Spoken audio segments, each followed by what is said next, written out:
era un himno compuesto por Lutero, pero buscando en el himnario que tienen los autores, confirmé que es así. Y se dice en la historia que cuando Lutero estaba traduciendo la Biblia, era tal, pero tal la lucha que tenía con el maligno, que en cierta ocasión él veía personificado a Satanás en algún lugar, digamos, en su habitación, en su oficina, donde él estaba traduciendo. De tal manera que en una ocasión la tinta que él tenía para escribir la arrojó porque lo vio personificado, vio la figura, o una figura que para él era la presencia de Satanás. Era tan real para él Satanás en esa situación que tomó lo que tenía y se lo arrojó. Pero esto fue porque, sin duda, por causa de lo que Lutero estaba haciendo, de ese servicio tan importante en ese momento de la traducción de la palabra y de recuperar verdades tan importantes, evidentemente Satanás, podía decir, corría riesgo su reino. Sabía que todo eso iba en perjuicio de lo que él quería hacer. Por lo tanto, con esto, hermanos, quiero decir que hay ocasiones en las que Satanás nos va a atacar porque estamos, podría decir, centrados en la voluntad de Dios. Pero hay otras ocasiones en las que Satanás nos va a atacar porque justamente todo lo contrario, estamos fuera de la voluntad de Dios. Entonces, nosotros sabemos que cuando el Señor nos salvó para que pasemos a formar parte de su cuerpo, la iglesia. Pero cuando nos aislamos, es la ocasión oportuna para que Él nos ataque. Por eso puede ser en ocasiones porque nosotros salimos de la voluntad de Dios y le damos la oportunidad. Y otras ocasiones porque justamente centrados en la voluntad de Dios, Él también quiere atacarnos porque corre riesgo su reino. Por lo tanto, Satanás siempre está en esa posición de atacarnos. Pero muchas veces el Señor permite algunas cosas. Y en esta ocasión, yo quiero compartir algunos ejemplos de algunas personajes de la Biblia, que nos muestran cómo es vivir por la fe. Saben que, tal vez no sé si se distingue bien, todos distinguen bien, dice enfocando a la meta. Podía haber puesto apuntando a la meta o apuntando al blanco, pero el punto, la idea es que, hermanos, nosotros necesitamos, todos los hermanos, podría decir todos los cristianos, necesitamos saber a dónde vamos, saber a qué apuntamos, saber por qué nos reunimos, saber por qué oramos, por qué cantamos, por qué alabamos, saber qué es lo que esperamos, qué es lo que buscamos. No hacer todo porque, bueno, soy cristiano, lo tengo que hacer o porque hay que hacerlo, sino saber a dónde apuntamos. Creo que es muy importante saber a dónde apuntamos, porque esto nos va a dar la capacidad, diría, de poder permanecer firmes en el Señor. Y es importante que nosotros sepamos que cuando el Señor nos salvó, Él nos llamó para un cuerpo. Nos salvó para estar en la iglesia, para ser miembros junto con otros del cuerpo del Señor. Y teniendo eso claro, eso significa que es para que estar en comunión con los hermanos, para en algunas ocasiones convivir con los hermanos, para participar en todas las cosas con los hermanos. Podría decir, para ser la familia de Dios. Pero de eso también necesitamos tener una práctica. Por eso digo, para estar en comunión con los hermanos en todo sentido.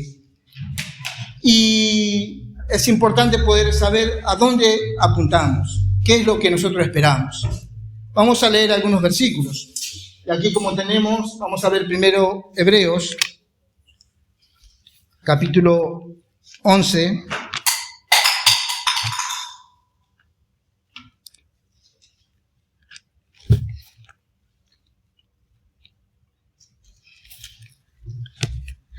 Versículo 24.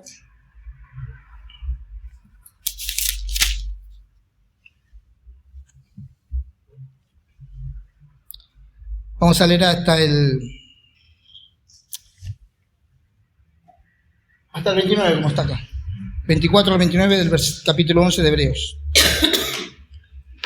Por la fe Moisés, hecho ya grande, rehusó llamarse hijo de la hija de Faraón, escogiendo antes ser maltratado con el pueblo de Dios, que gozar de los deleites temporales del pecado, teniendo por mayores riquezas el vituperio de Cristo, que los tesoros de los egipcios, porque tenía puesta la mirada en el galardón.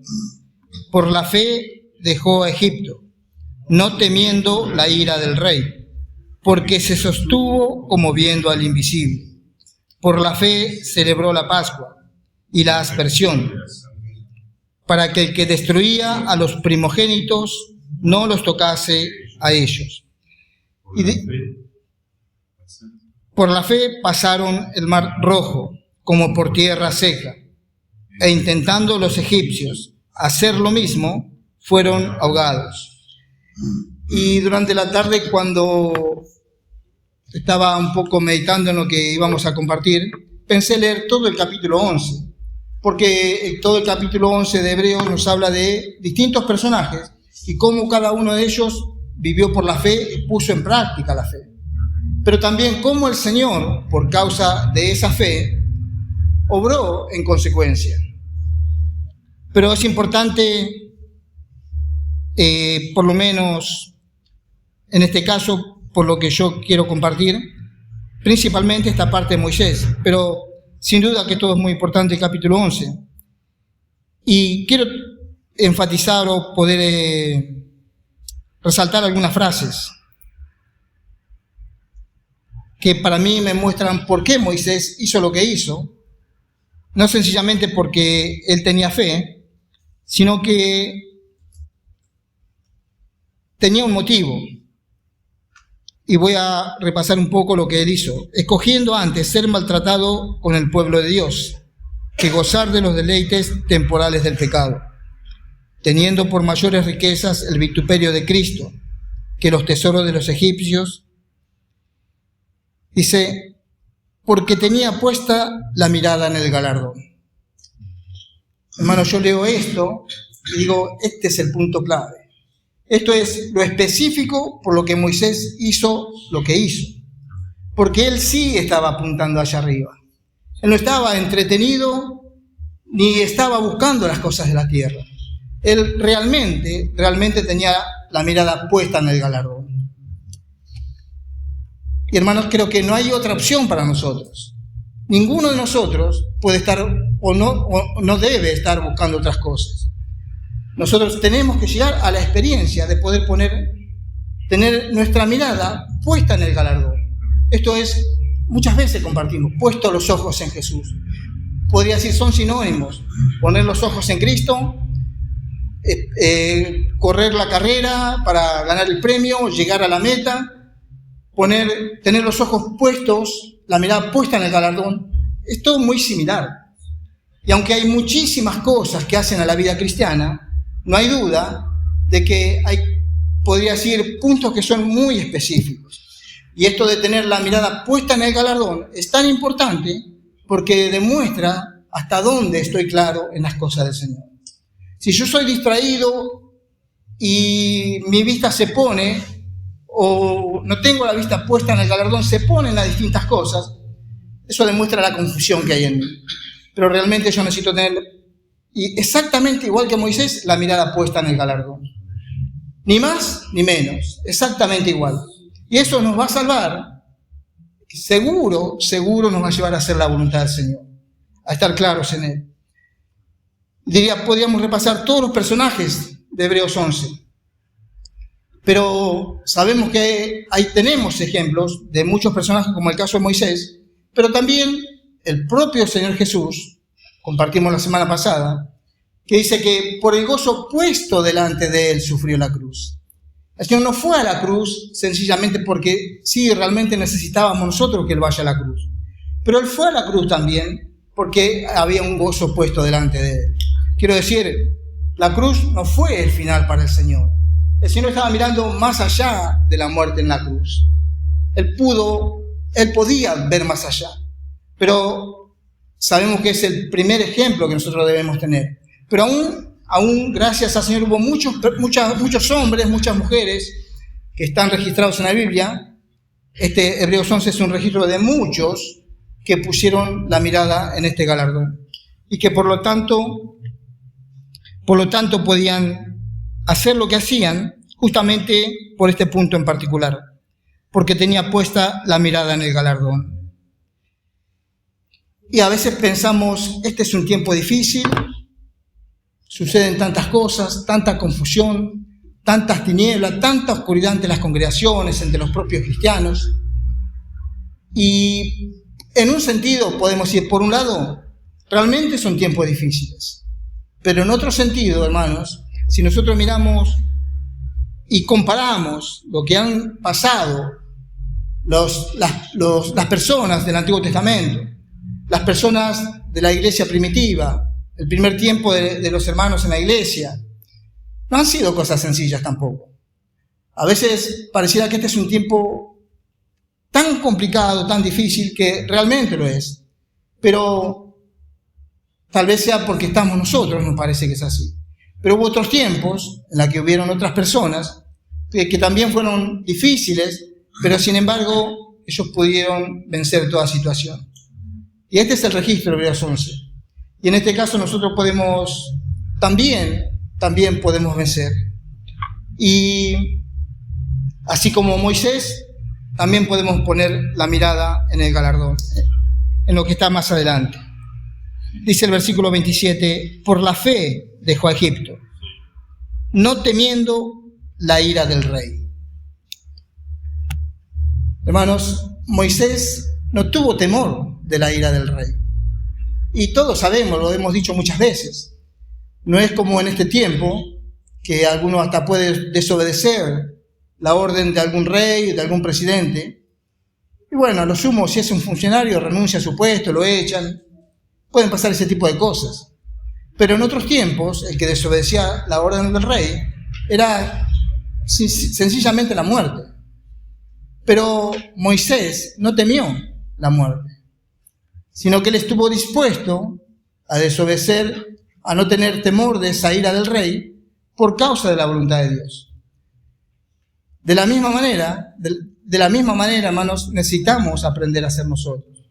Y podemos tal vez pensar o considerar a qué distancia estamos de eso. Tal vez estemos muy lejos, no tan lejos. Cada uno en su propio corazón sabe. Pero ¿cuántas veces tememos más, tal vez, a un amigo, un compañero, un familiar, que tal vez a veces por distintas cuestiones preferimos complacerlos a ellos y no complacer al Señor? ¿Cuántas veces? Pero esta no fue la posición de Moisés en este caso, no fue su actitud, sino que, como dice, no temiendo la ira del rey. Dice, porque se sostuvo como viendo al invisible. Timoteo habla del Dios invisible, de este Dios que ningún hombre pudo ver. Y este Dios que nadie pudo ver, Moisés, podemos decir, pudo ver, ciertamente, no con ojos físicos, pero sí con ojos espirituales. Él pudo ver a este Dios que es invisible a los ojos naturales, pero un Dios que podemos ver con ojos espirituales. Y este es el Dios que Moisés pudo ver. Por eso dice, porque se sostuvo como viendo al invisible. Y también nosotros, si tenemos esta actitud, podemos ser sostenidos por el Señor. Y podemos sostenernos porque podemos ver al Señor. Realmente esto es de mucho aliento para nosotros. Y gracias al Señor que es así.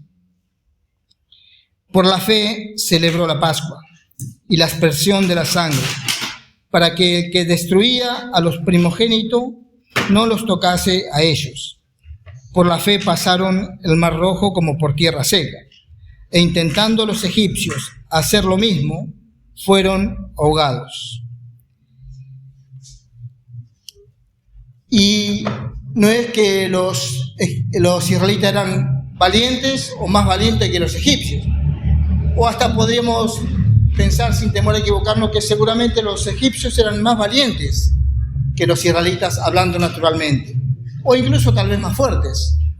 Pero el punto es que los israelitas cruzaron el Mar Rojo por fe, y era algo que los egipcios no tenían. Por lo tanto, esa fue la gran diferencia. Por eso decía al principio que Hebreos 11 es el ejemplo de muchas personas, de muchos hombres que vivieron por fe y que son ejemplos que la Biblia nos muestra, que registró y que todos nosotros podemos seguir. Y gracias al Señor. Pero es importante, muy importante para mí, y resalto estas dos frases de Hebreos en cuanto a Moisés. Después, ya que yo no lo leímos acá, puede cada uno, si desea, leer todo el capítulo 11. Quiero resaltar estas dos frases. Porque tenía puesta la mirada en el galardón. Porque se sostuvo como viendo al invisible. Creo que eso hace la gran diferencia en cómo cada uno puede vivir. En Santiago, quiero leer también unos versículos, capítulo 1.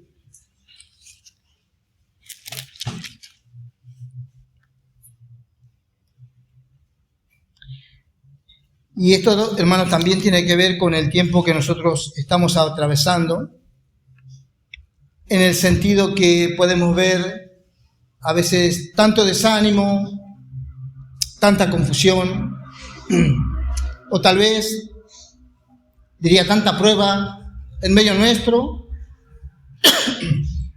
Sabemos que entre muchos hermanos, yo puedo decir que conozco hermanos que se reúnen en otros lugares, y también tienen muchas dificultades.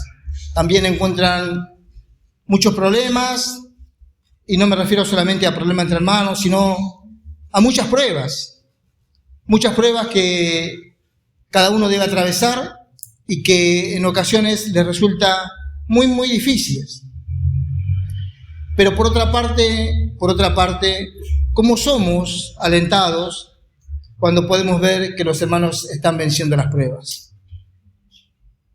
Para nosotros, algunos hermanos lo han dicho hace tiempo, ver hermanos como la hermana Dora, que con sus varios años, y después de tener semejante situación de perder una hija, todavía puede ser consolada por el Señor.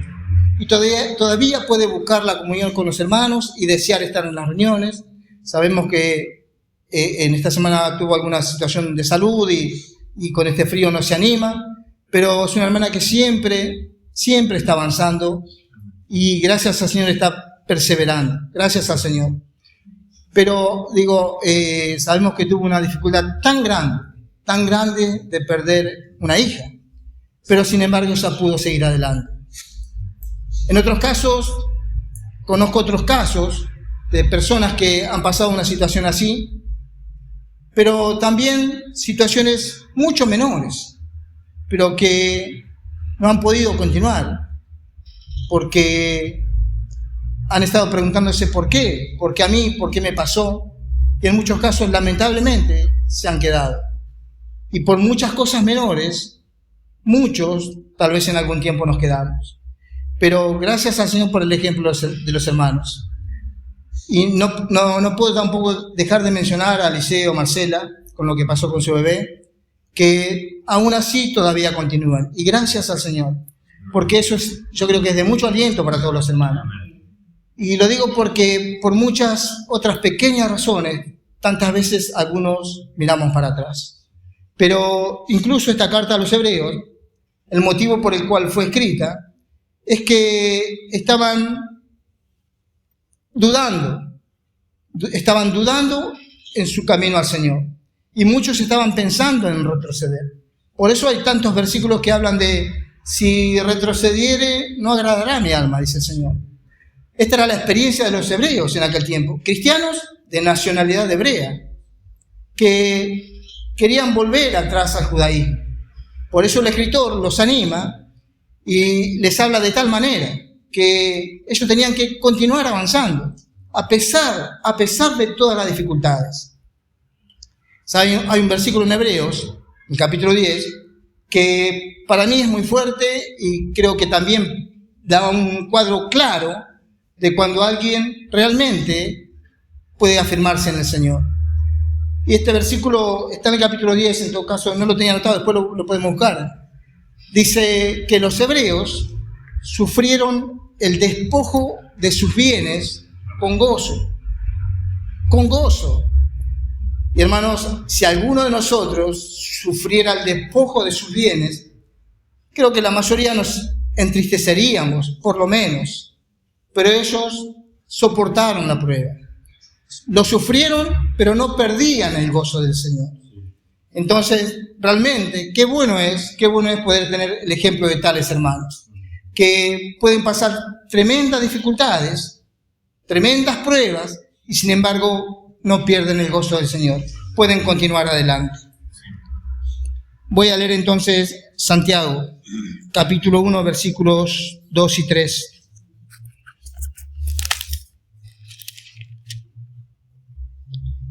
Hermanos míos, tened por sumo gozo cuando os halléis en diversas pruebas, sabiendo que la prueba de vuestra fe produce paciencia. Tened por sumo gozo cuando os halléis en diversas pruebas. Y podemos decir que acá Santiago no le estaba diciendo a los hermanos, si tienen alguna prueba, o si tienen una prueba, sientan gozo. No estaba diciendo de esta manera. Él dijo, en diversas pruebas. Esto está hablando de muchas pruebas, diferentes pruebas. Dice, tened por sumo gozo, y también tampoco es, hermanos, conserven aunque sea un poquito del gozo. Algo. No pierdan todo el gozo, no. Dice la palabra Santiago, tened por sumo gozo, mucho gozo, cuando os halláis en diversas pruebas, en diferentes pruebas. Puede haber pruebas que en ocasiones no son tan difíciles, pero puede haber pruebas que sean muy difíciles. Por lo tanto, al margen de cómo sean, porque en algunos casos son diversas, aún así, la orientación de Santiago es necesitamos tener o mantener el sumo gozo en las diversas pruebas, sabiendo que la prueba de vuestra fe produce paciencia. Y cuando uno habla de paciencia, sí entendemos, es paciencia para lo que a veces uno ora al Señor, espera del Señor, quiere del Señor. Es paciencia para con las personas, para con los hermanos, para con la familia. Es paciencia para muchas cosas. Pero también aquí nosotros podemos leer en Santiago una paciencia muy especial. En Santiago capítulo 5.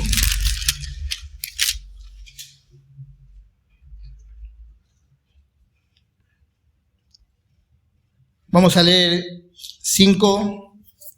el capítulo 5, versículos 7 y 8.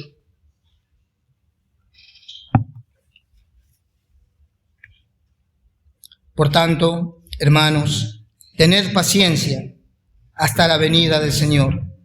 Mirad cómo el labrador espera el precioso fruto de la tierra, aguardando con paciencia hasta que reciba la lluvia temprana y la tardía. Tened también vosotros paciencia y afirmad vuestros corazones, porque la venida del Señor se acerca. Tampoco podemos dejar de decir que esto fue escrito hace 2000 años. Sin embargo, los hermanos estaban esperando la venida del Señor. Y podemos decir, como dice Romanos, que ahora está más cerca de nosotros nuestra salvación que cuando creímos. Y cada día que pasa está más cerca. Pero aquí dice Santiago, por tanto, hermanos, tened paciencia hasta que el Señor responda a la oración de lo que nosotros le pedimos, de lo que necesitamos. Tener paciencia 1 mes, 2 meses, 1 año. No es así, sino que lo que dice Santiago, tener paciencia hasta la venida del Señor. Esto es, hermanos, tener paciencia toda nuestra vida.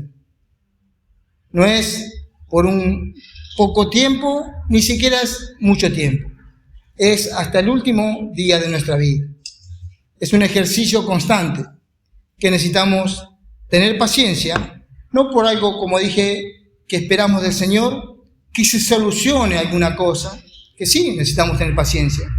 Que el Señor lo haga cuando sea el tiempo del Señor, aunque nosotros pasemos mucho tiempo esperando y mucho tiempo reclamando, aún clamando al Señor, el Señor lo va a hacer cuando sea el tiempo. Pero aún así, aunque tenemos que tener paciencia para eso, todavía tenemos que saber que tenemos que tener paciencia hasta la venida del Señor, hasta que el Señor venga, hasta el último día o hasta el último segundo de nuestra vida. Y nos pone como ejemplo, mirad cómo el labrador espera el precioso fruto de la tierra, aguardando con paciencia hasta que reciba la lluvia temprana y la tardía. Y hermanos, todos nosotros sabemos, si bien hay un tiempo estimado, cuando alguien siembra algo y lo riega y espera, si bien hay un tiempo estimado, según lo que se siembre puede llevar meses, de todas maneras, aunque es una paciencia natural que tiene el sembrador, tiene que tener paciencia. No puede pensar que va a sembrar hoy y mañana va a cosechar. Lleva su tiempo, todo tiene su tiempo. Pero aún somos llamados a mirar, a aprender de todas las cosas naturales. Así como el sembrador siembra, riega y sabe que tiene que esperar. Y tiene que tener paciencia. Por lo tanto, nosotros también podemos tener esta paciencia, aguardando con paciencia hasta que reciba la lluvia temprana y la tardía. Tened también vosotros paciencia y afirmad vuestros corazones, porque la venida del Señor se acerca. Y juntamente con la paciencia necesitamos que nuestro corazón cada día se vaya afirmando cada vez más. Si hoy está firme, que mañana esté más firme. Y si mañana está firme más que hoy, que pasado esté más firme que mañana y que hoy. Cada día nuestro corazón tiene que estar más firme. Por lo tanto, al margen de todo lo que nos suceda, al margen de lo que nosotros vemos a nuestro alrededor, podemos esperar con paciencia la venida del Señor y tener paciencia hasta ese día. Pero no solamente esto, al margen de todo lo que pasa, podemos tener paciencia y esperar hasta que el Señor obre. No voy a preguntar, porque sé la respuesta. Y si me preguntan, también saben la respuesta. Pero cuando uno ora algo, cuando uno está esperando algo del Señor, lo está haciendo, lo está esperando que sea rápido, que el Señor conteste, si es posible, de manera urgente. No somos tan pacientes, pero es un ejercicio también, el poder esperar en el Señor. A veces intentamos hacerlo con nuestras fuerzas, pero sabemos también que esto es un fracaso. Pero si esperamos en el Señor, Él lo va a hacer en el tiempo adecuado y sabemos que Él no falla, que Él lo hace de una manera perfecta. Y podría decir, no conozco en profundidad el detalle íntimo de cada uno, pero sé que todos tienen problemas y todos tenemos problemas. Y alguno diría, ¿cómo deseo que el Señor solucione este asunto? Otro hermano diría, ¿cómo deseo que me solucione tal cosa, tal situación? Y entendemos, hay distintas dificultades en medio de esto. Y oramos y deseamos y queremos, realmente deseamos que el Señor pueda obrar de manera que todo se vaya ordenando. Esto es lo que esperamos. Pero aunque lo deseamos, podría decir con ansiedad, de todas maneras el Señor lo va a hacer en el tiempo propicio, cuando sea el momento adecuado. Y cuando Él crea, como Él sabe cuáles son los momentos. Y bueno, pensamos que si no es hoy, que se nos hace largo, que mañana nos parece mucho tiempo, pero sin duda el Señor lo va a hacer en el tiempo exacto. Porque utiliza todas las cosas que pasan a nuestro alrededor para poder también trabajarse en nosotros. Y que podamos aprender a tener paciencia en todas las cosas. También Santiago 5. Podemos leer el versículo 10 y el versículo 11. Hermanos míos, tomad como ejemplo de aflicción y de paciencia a los profetas que hablaron en nombre del Señor. Y aquí tenemos por bienaventurados a los que sufren. Habéis oído de la paciencia de Job y habéis visto el fin del Señor, que el Señor es muy misericordioso y compasivo.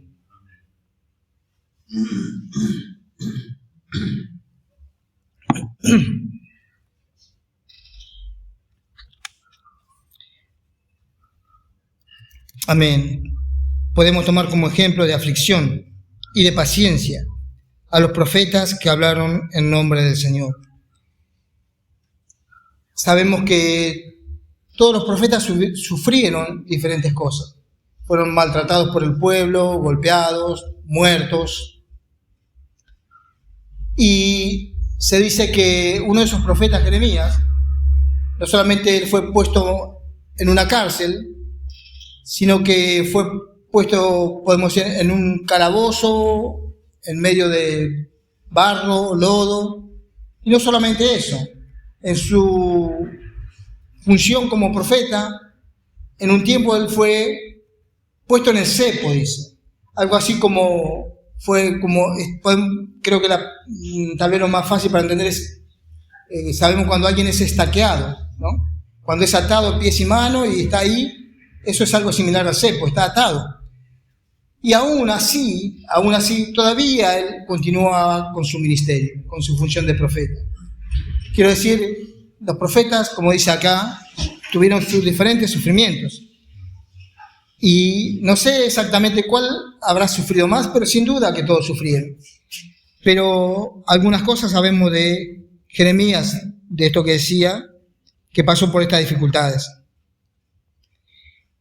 Y dice: hermanos míos, tomad como ejemplo de aflicción y de paciencia a los profetas que hablaron en nombre del Señor.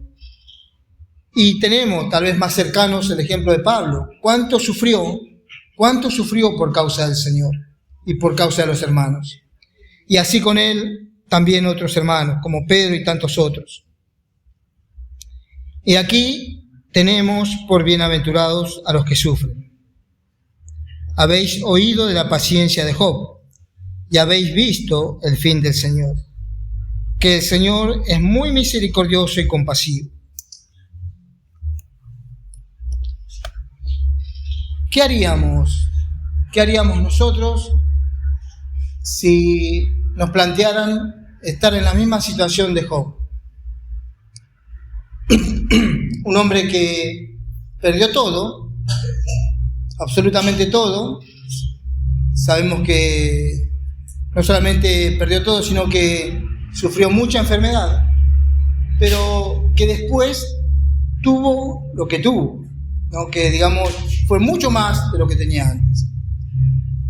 Si nos plantearan eso, yo no sé lo que contestaría cada uno, y tal vez no me extrañaría que alguien diga: no, prefiero no pasar por eso. No sería extraño. Pero gracias al Señor por la actitud de Job, porque pasó todo lo que pasó, sufrió todo lo que sufrió, pero el fin fue muchísimo mejor. Dice: habéis oído de la paciencia de Job, pero también dice: y habéis visto el fin del Señor, que el Señor es muy misericordioso y compasivo. Gracias al Señor porque Él es así. Y todos experimentamos que el Señor es muy misericordioso y compasivo. Yo personalmente, a veces entre los hermanos, pero en ocasiones cuando estoy solo a veces, a mí mismo a veces me testifico que el Señor es tan misericordioso, que su amor es tan grande para conmigo, y agradezco tanto al Señor por esta salvación que nos ha dado. Y hermanos, si nosotros pudiésemos tener una comprensión clara, pero realmente clara, de la salvación que el Señor trajo a nuestras vidas, no dejaríamos ni un minuto de bendecir su nombre, de alabar su persona. Pero nos falta crecimiento, necesitamos conocer más al Señor, pero si realmente pudiésemos apreciar lo maravilloso de la salvación que tenemos, realmente todo el día estaríamos bendiciendo y alabando a la persona del Señor. Y podría decir, tal vez no alcanzamos, pero eso queremos alcanzar, poder bendecir la persona del Señor por lo que Él es para nosotros. Y quiero terminar leyendo el Salmo 13, que lo cantamos al principio.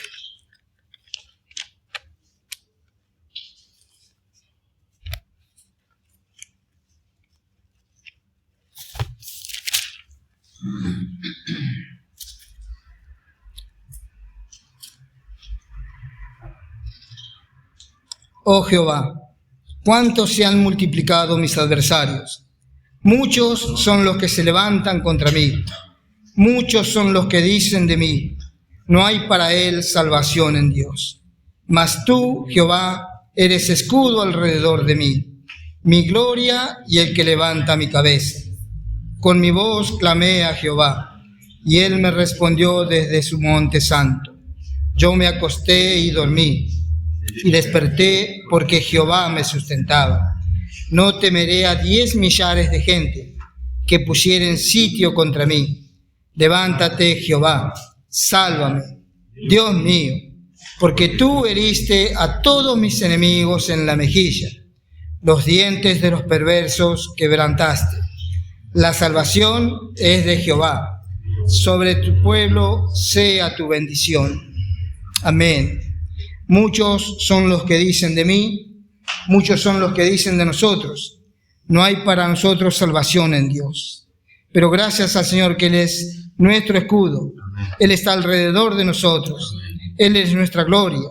Y Él es quien levanta nuestra cabeza. Y no levantamos nuestra cabeza por nosotros mismos, porque yo por lo menos no podría hacerlo, ni quiero hacerlo. Pero gracias al Señor que Él es quien levanta mi cabeza. Y que podemos clamar a Él y Él nos responde. Y Él nos sustenta. Gracias al Señor. La salvación es de Jehová.